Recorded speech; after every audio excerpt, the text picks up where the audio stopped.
오늘은 부활절입니다. 이 팀 켈러의 왕의 십자가라는 그 책에 보면 이런 내용이 있습니다. 예수님의 삶과 죽음을 전후로 몇 십 년 사이 이스라엘에서는 10여 개의 메시아 운동이 일어났다. 그런데 대부분의 경우 이 운동의 리더는 주로 처형을 통해 죽임을 당했고 모든 운동이 리더의 죽음과 함께 역사 속으로 사라졌다. 이 10여 개의 운동 중에서 리더가 죽은 뒤에도 와해되지 않은 운동은 하나뿐이다. 이 운동은 와해되기는커녕 오히려 활짝 꽃을 피웠다. 그리하여 약 300년이 지나서는 로마 제국 전체로 퍼져 나갔다. 무슨 운동이죠? 바로 기독교 운동을 가리킨 것입니다. 왜 기독교 운동은 당시에 일어났던 그 몇십 년 사이 일어났던 그런 메시아 운동과 달리 리더가 죽은 뒤에도 와해되기는커녕 오히려 꽃을 활짝 피울 수가 있었을까요? 그 이유를 단 한마디로 말하면 예수님께서 부활하셨기 때문입니다. 아멘이십니까? 그런데도 어리석게도 많은 사람들은 예수의 부활을 믿지 않습니다. 그 이유는 간단합니다. 자신의 이성으로 도저히 이해가 되지 않는다는 거예요. 피조물인 인간이, 창조주가 아닌 피조물인 인간이 자신의 인간 이성으로 받아들일 수 있는 신을 찾는다는 것은 성경에 계시된 신이 아니라 자신이 만들어낸 신에 불과하다는 것을 아셔야 합니다. 그러기에 많은 사람들은 성경에 계시는 하나님을 그저 믿음으로 우리가 받아들일 때 그분을 만날 수가 있는데 그저 자신의 이성으로 받아들이려고 하기 때문에 예수님을 만나지 못합니다. 그러다 보니까 무리가 따라요. 그 대표적인 것이 예수님의 부활을 인간의 이성으로 설명하려는 사람은 예수님의 제자들이 시신을 훔쳐서 그 시신을 훔쳐서 숨겨놓고 예수의 부활을 전했다. 이렇게 말하는 것이 있습니다. 생각해 볼까요? 이것이야말로 비이성적입니다.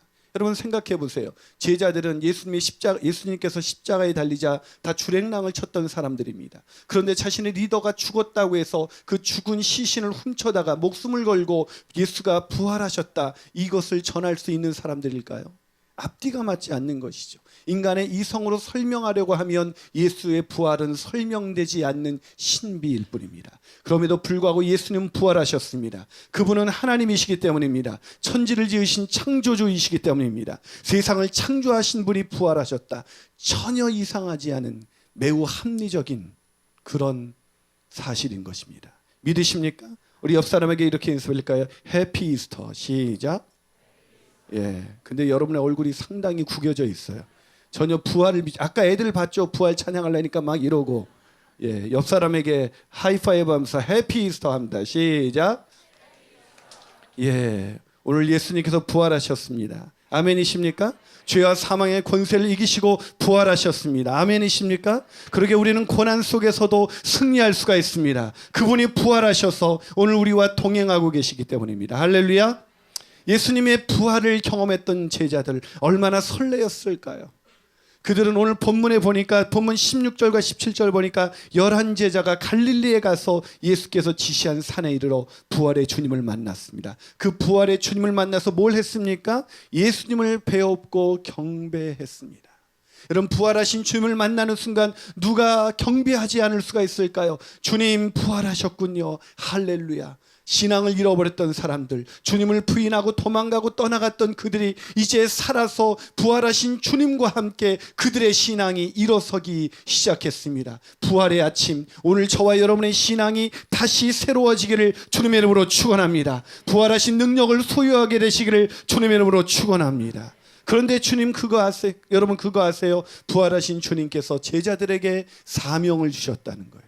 여러분 부활의 주님을 만나면 사명이 생깁니다. 오늘 본문 18절 보니까 자신을 경배하는 제자들이 예수님이 그 제자들께 나와 말씀해 주셨다고 오늘 본문은 기록해 주고 있습니다. 부활의 주님을 경배하는 사람들, 그 제자들에게 사단으로부터 빼앗겼던 그 권세를 회복하신 주님께서 사명을 주신 것입니다. 그러게 부활의 아침 우리가 들떠서 하나님을 찬양하고 하나님을 예배하는 것 못지않게 더 중요한 것은 우리가 부활의 주님 앞에서 사명을 받은 존재라는 것을 기억하는 것입니다. 부활의 주님을 만난 사람은 사명이 있습니다. 자, 그렇다면 그 사명은 도대체 어떤 사명일까요? 첫 번째로 믿지 않는 사람에게 가야 한다는 것입니다. 믿지 않는 사람에게 가는 것, 그것이 우리의 사명입니다. 여러분 1년에 단 2번만 교회를 나가는 분들이 있습니다. 혹시 여기도 그런 분이 계실지 모르겠습니다. 오늘 부활절이니까 여보 가야 하지 않겠어. 오늘도 10시 예배 보니까 생전 처음 보는 남자가 나타났습니다. 이 부활절과 성탄절에만 예배에 참석하는 분이었는데 그날 부활절 메시지는 주님의 군대가 되어서 부활의 증인이 되자 뭐 이런 메시지였습니다. 메시지가 끝나고 나가면서 인사를 하는데 그 부활절 또 성탄절에만 나오는 분이 목사님과 인사를 하게 됐어요. 그래서 목사님이 악수를 하면서 이렇게 말했습니다. 이제 주님의 군대에 들어오셔야지요. 그러자 이 사람이 대답했습니다. 아, 목사님 모르셨습니까? 저는 이미 주님의 군대에 입대한 사람입니다. 그러자 목사님이 본 적이 없어서 제가 선생님을 부활절과 성탄절 외에는 본 적이 없는데요. 그러자 그분이 이렇게 대답했습니다. 아, 저는 비밀 군대이거든요. 그럼 부활절에만 나오는 비밀 군대가 여기도 계실지 몰라요. 여러분, 우리가 부활의 주님을 만나면 우리는 비밀스럽게 살아갈 수 없다는 것을 아십니까? 우리가 부활의 주님을 만나는 순간 우리는 부활의 주님을 향해서 증거하기 위해서 누군가에게 갈 수밖에 없다는 거예요. 드러낼 수밖에 없다는 것입니다. 오늘 본문 19절을 한번 같이 읽어볼까요? 본문 19절 한번 있습니다. 시작. 그러므로 너희는 가서 모든 민족을 제자로 삼아 아버지와 아들과 성령의 이름으로 세례, 침례를 베풀고. 자, 한 번만 더 읽어볼까요? 시작. 그러므로 너희는 어디까지? 뭐라고요? 그러므로 너희는 가서. 가라는 것입니다. 여러분, 부활의 주님을 만난 사람들의 최초의 사명, 그것은 바로 가는 것입니다. 가지 않을 수가 없겠죠. 부활의 주님을 만났는데 이 놀라운 소식을 왜 전하지 않을 수가, 누군가에게 전하지 않을 수 있겠습니까? 우리는 전할 수밖에 없는 거예요. 그런데 안타깝게도 오늘날의 사람들은 가지 않습니다. 요하네스 블라우는 그의 책 교회의 선교적 본질이라는 책에서 이렇게 말합니다. 세상에 보내심을 받지 않은 교회는 교회가 아닙니다. 교회 공동체를 향해서 주님께서 첫 번째 주신 사명은 그러므로 너희는 가서, 세상을 향해 가라는 것이 주님의 첫 번째 사명이에요. 다시 말해서 교회가 가지 않는다면 교회가 아닙니다. 오늘 우리는 여기에 모여서 우리끼리 너무나 아름다운 찬양을 들었습니다. 너무나 아름다운 아이들의 율동을 보았습니다. 성가대 또한 윤미자매의 그런 아름다운 찬양을 통해서, 또한 우리 젊은이들의 스킷 드라마를 통해서 우리의 마음이 뜨거워지기 시작했습니다. 그런데 뜨거워진 상태로 여기 머물러 있다면 그것은 더 이상 교회가 아닙니다. 교회는 세상을 위해서 존재하는 것이고, 교회는 그러기에 세상을 향해서 가야 하는 것입니다. 그것이 바로 우리에게 주신 주님의 첫 번째 사명이에요. 하지만 우리는 가지 않습니다. 한 번은 제가 시골에 있는 교회가 연합해서 다음 세대 아이들의 부흥을 위해서 저를 부흥의 강사로 초청해 주었습니다. 그래서 부흥의 강사로 가기 전에 사람들과 교제를 하는데 한 분이 저에게 다가와서 이렇게 조언을 했습니다. 목사님, 시골은 참 어렵습니다. 뭐가 어려우시죠? 전도가 되지 않습니다. 왜 전도가 되지 않죠? 아이들이 없습니다. 그래서 제가 그 대답을 듣자마자 이렇게 질문했습니다. 정말 아이들이 단 한 명도 없나요? 저희 짓궂은 질문에 그분은 답을 하지 못했습니다. 여러분, 오늘날의 아이들의 이 시골교회 문제는 아이들이 떠나는 것에 있지 않습니다. 물론 아이들이 별로 없지요. 제가 그날 저녁에 이제 강의할 시간이 돼서 집회를 하면서 사람들에게 집회 전에 이렇게 질문을 던졌습니다. 혹시 이 중에 이번 주간 믿지 않는 아이들에게 간 사람이 있으면 손 들어보세요. 그러자 아무도 손을 들지 않았습니다. 전 다시 질문을 던졌습니다. 혹시 이 중에 이번 한 달간 믿지 않는 아이들에게 가본 적이 있는 사람 손 들어보세요. 아무도 들지 않았습니다. 저는 다시 물었습니다. 이 중에 지난 1년간 믿지 않는 아이들에게 가본 사람이 있으면 손 들어보세요. 아무도 손 들지 않았습니다. 놀라운 일이었습니다. 그들은 부활의 주님을 만났지만, 놀라운 복음의 소식을 듣고 있었지만 아무에게도 가지 않았습니다. 그러니 죄와 사망에 매여 있는 그들이 어떻게 부활의 주님을 만날 수가 있을까요? 오늘 우리가 여기 모여서 이렇게 감동적인 예배를 드린다고 해도, 우리의 마음에 눈물을 흘린다고 해도 가지 않으면 교회가 아닙니다. 가지 않으면 부활의 주님을 만난 사람이 아닙니다. 중요한 것은 가야 되는 거예요. 그래서 담대한 복음 전도라는 책을 쓴 존 메가더는 이렇게 말했습니다. 복음 전도가 매우 중요하다는 것과 타락한 세상이 복음을 절실히 필요로 한다는 것을 새롭게 날마다 상기시켜야 한다. 복음 전도가 매우 중요하다는 것과 타락한 세상이 복음을 절실히 필요로 한다는 것, 이것을 날마다 새롭게 하지 않으면 우리는 망각합니다. 우리가 세상을 향해 가야 한다는 사람이라는 것을 말이죠. 지난 토요일 어저께죠. 저는 이사 간 한 가정을 신방했습니다. 신방을 해서 이제 예배를 드리고 이제 식사를 하기 위해서 내려오는데, 요즘은 집에서 밥을 안 해주시잖아요. 제가 여러분의 집에서 밥 못 먹은 대부분 못 먹고 지내고 있어요. 근데 이분이 이제 식사를 하러 내려가는데 웬 부부가 아이를 안고 탄 거예요. 저는 한눈에도 이 사람도, 왜냐면 그게 입주하는 아파트였기 때문에 입주한 지 얼마 안 됐겠구나. 그래서 여기 이사 오셨어요? 그랬더니 네라고 대답하더라고요. 그래서 아기가 몇 개월이 됐어요? 그랬더니 11개월이요. 그랬더니 제가 신방 갔던 그 자매가 우리 애기도 11개월인데 그러더라고요. 여기 같은 애들 친구네요. 여기는 904호에 살고 있습니다. 늘 놀러 오세요. 언제든지 문이 열려 있습니다. 주인이 한 얘기가 아니에요. 자매가 굉장히 싫어하더라고요. 그래서 제가 이렇게 소개하고 나와가지고 식사를 하고 돌아오면서 그 자매에게 얘기했어요. 이곳에 입주하는 사람들 중에 얼마나 많은 사람들이 교회를 찾겠는가. 그리고 교회 다니는 사람이 아니라 할지라도 이 중에 얼마나 많은 애엄마들이 많대. 그 엄마들이 얼마나 외롭겠는가. 교회 유아 목장으로 인도하세요. 예수 믿으시냐고 한 번만 물어보세요. 한 번만 교회 가자고 얘기해 보세요. 제가 이번에 사명을 주겠습니다. 이 아파트에서 적어도 10명을 전도하십시오. 예, 아멘이 나오셨습니다. 여러분, 가야 합니다. 말해야 합니다. 간다는 것은 관심을 갖는다는 의미입니다. 그러므로 너희는 가서라는 이 가서의 의미가 무엇입니까? 관심을 가지라는 것입니다. 죄와 사망에 매여 있는 그 사람들에게 관심을 가지라는 것입니다. 죄와 사망에 매여 있는 내 가족에게, 내 이웃에게 관심을 가지고 그들에게 부활하신 주님을 만날 수 있도록 기회를 주어야 한다는 것입니다. 우리가 그렇게 갈 때 부활의 주님을 전하는 기쁨이 우리 마음가운데 가득 넘쳐나게 될 줄로 믿습니다. 저와 여러분이 가게 되는 그런 놀라운 사건이 일어나기를 주님의 이름으로 축원합니다. 한 발 더 나가서 부활하신 주께서 우리에게 주신 사명은 무엇일까요? 그 사명은 가서 복음을 전하라는 것입니다. 가서 복음을 전하는 것입니다. 자, 오늘 본문 19절을 다시 한번 읽어볼까요? 19절입니다. 자, 너무나 중요한 구절이죠. 한번 읽어봅니다. 시작. 그러므로 너희는 가서 모든 민족을 제자로 삼아 아버지와 아들과 성령의 이름으로 세례, 즉 침례를 베풀고. 자, 가서 무엇을 하라고요?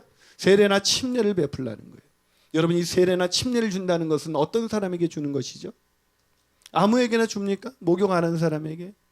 아니죠. 세례나 침례는 바로 예수를 내 인생의 구원자여 주님으로 믿은 사람들이 많은 사람들 앞에서, 많은 증인들 앞에서 내가 이제 부활의 주님을 만나 새로운 생명을 얻었다라고 고백하는 시간이 아니겠습니까? 그러기 위해서는 그들에게 뭘 전해줘야 될까요? 복음을 전해줘야 한다는 것입니다. 그래서 침례를 주라는 말은 한마디로 복음을 전하라는 얘기예요. 여러분, 이 부활의 주님을 만난 제자들의 모습이, 제자들의 삶의 변화가 드러난 곳이 바로 사도행전이에요. 부활의 주님을 만나, 복음을 듣고 부활의 주님을 만난 후에 그들이 사도행전에서 어떻게 살아갔습니까? 그들은 계속해서 부활의 주님을 전했습니다. 자, 대표적인 증거가 사도행전 2장 23절에서 24절이에요. 자, 한번 같이 읽어볼까요? 있습니다. 시작. 그가 하나님께서 정하신 뜻과 미리 아신 대로 내준 바 되었거늘 너희가 법 없는 자들의 손을 빌려 못 박아 죽였으나 하나님께서 그를 사망의 고통에서 풀어 살리셨으니 이는 그가 사망에 매여 있을 수 없었습니다. 이는 그가 사망에 매여 있을 수 없었습니다. 그렇습니다. 예수께서 부활하셨습니다. 그러게 누구든지 부활하신 예수님을 믿으면 사망에 매여 있지 않습니다. 죄에 매여 있지 않습니다. 그의 인생은 새로운 인생이 펼쳐지게 되는 것입니다. 그래서 그들은 자신의 인생을 새롭게 하신 예수, 그 부활의 주님을 만나자마자 부활의 증인이 될 수밖에 없었던 것입니다. 여러분과 제가 부활의 주님을, 오늘 살아계신 부활의 주님을 만났는지 안 왔는지 어떻게 알 수 있을까요? 우리가 가서 복음을 전하는 인생 살고 있으면 그 사람 부활의 주님을 만난 것입니다. 그러나 우리가 여기서 아무리 화려한 감동적인 그런 눈물 어린 예배를 드렸다 할지라도 우리가 누군가에게 가서 부활의 소식을 전하지 않는다는 것은 우리가 머리로는 믿고 있는지 모르지만 마음으로는 그것을 받아들이지 않고 있는 거예요. 오늘날 사람들이 부활의 주님을 만나지 못한 이유가 어디 있다고 생각하십니까? 아니, 사도행전에서 왜 그런 놀라운 부활의 주님을 만나서 죄와 사망의 권세를 끊어버리고 새로운 인생을 사는 사람들이 왜 그렇게 많아졌습니까? 그들이 가서 복음을 전했기 때문입니다. 전도가 안 된다고요? 전도가 안 된다고 한 영혼을 포기할 수 있을까요? 만약에 그 한 영혼이 여러분의 자식이라면요, 만약에 그 한 영혼이 여러분의 남편이라면요, 네, 물론 남편은 포기할 수도 있겠죠. 어떻게 포기할 수가 있겠어요? 이번 주 우리는 세월호의 참사로 인해서 아주 무거운 일주일을 보냈습니다. 참 온 국민이 마음에 이렇게 심각한 그런 우울을 경험하고 있어요. 또 아직 꽃도 제대로 펴지 못했던 수학여행을 갔던 그 고등학생들의 죽음은 정말 우리를 안타깝게 하지 않습니까? 그냥 우리의 상식으로 생각하면 거기 살아 있을 아이가 없을 것 같아요. 그런데도 우리는 기적을 바랍니다. 기적이 나타나길 바랍니다. 아직도 누군가가 한 영혼이 거기 살아있기를 원하지 않습니까? 누군가가 살아있을 수 있다면. 그래서 그냥 매몰된 그 상태로 놔둘 수가 없어서 계속해서 시도합니다. 어려워요. 그 접근이 우리가 생각하는 것처럼 그렇게 쉬운 일이 아니래요. 계속 접근하지만 실패합니다. 그래도 다시 가서 그들은 구조하기 위해서 다시 갑니다. 왜 가죠? 천하보다 귀한 한 영혼이 거기 있기 때문에. 오늘 부활의 주님, 그 주님을 찬양하는 우리에게 주님은 무엇을 기대하실까요? 그 주님께서 우리에게 다시 가보라고, 다시 가서 복음을 전하라고, 다시 가면 그들의 마음이 열려 있을지 모른다고 주님께서 우리에게 그렇게 말하지 않을까요? 아니, 혹시 이 중에 처음에는 거절했지만 누군가가 지속해서 나를 찾아왔기 때문에 오늘 여기 있는 사람이 있을 수 있지 않을까요? 선장이 너무나 무책임하게 그 생명을 놔두고 자기의 생명을 구원했습니다. 전 그게 오늘날의 교회 모습 같아서 참 마음이 아팠어요. 나만 구원받기 원해서, 나만 구원받고 내 가족만 구원받았으면 아무런 상관이 없는 사람들, 주위의 사람들이 죄와 사망에 매여서 죽어가고 있는데도 그들에게 가서 복음을 전하지 않는 사람들, 스쳐 지나가는 사람들, 나만 예배해야 하고 나만 구제하고 나만 복받으면 되는 사람들, 오늘 청년들의 부활절은 어쩌면 우리의 자화상이 아닐까요? 가서 복음을 전해야 합니다. 그들의 호흡에 아직 생명이 남아있을 때, 그들의 피에 혈관에 아직 피가 흘러다 따뜻한 피가 흐르고 있을 때 우리는 그들에게 가서 부활의 주님, 부활의 소식을 전해야 합니다. 그럴 때 우리 가운데 부활의 기쁨이 차고 넘쳐나게 될 줄로 믿습니다. 부활의 기쁨에 참여하는 자가 되길 원하십니까? 가서 복음을 전하시는 저와 여러분이 되시기를 주님의 이름으로 축원합니다. 마지막으로 부활의 주께서 우리에게 주신 사명은 무엇일까요? 그 마지막 사명은 구원받은 자들을 제자 삼는 것입니다. 구원받는 자들을 제자 삼는 것. 무엇을 삼으라고요? 제자 삼으라. 여러분, 예수님의 지상명령이 오늘 본문 19절 20절입니다. 예수님의 지엄하신 가장 중요한 명령, 예수님이 이 땅에서 승천하실 때 마지막 유언같이 남긴 명령, 이 명령 다시 한번 읽어보겠습니다. 본문 19절에서 20절입니다. 읽어볼까요? 있습니다. 시작. 그러므로 모든 민족을 제자로 삼아 아버지와 아들과 성령의 이름으로 세례 침례를 베풀고 내가 너희에게 분반 모든 것을 가르쳐 지키게 하라. 볼지어다 내가 세상 끝날까지 너희와 항상 함께 있으리라. 자, 여기서 네 개의 동사가 나와요. 네 개의 동사. 자, 찾아보실까요? 19절에서 20절 한 문장에서 네 개의 동사가 나오는데 첫 번째가 뭘까요? 가라 합니다. 가서. 두 번째는 제자 삼으라.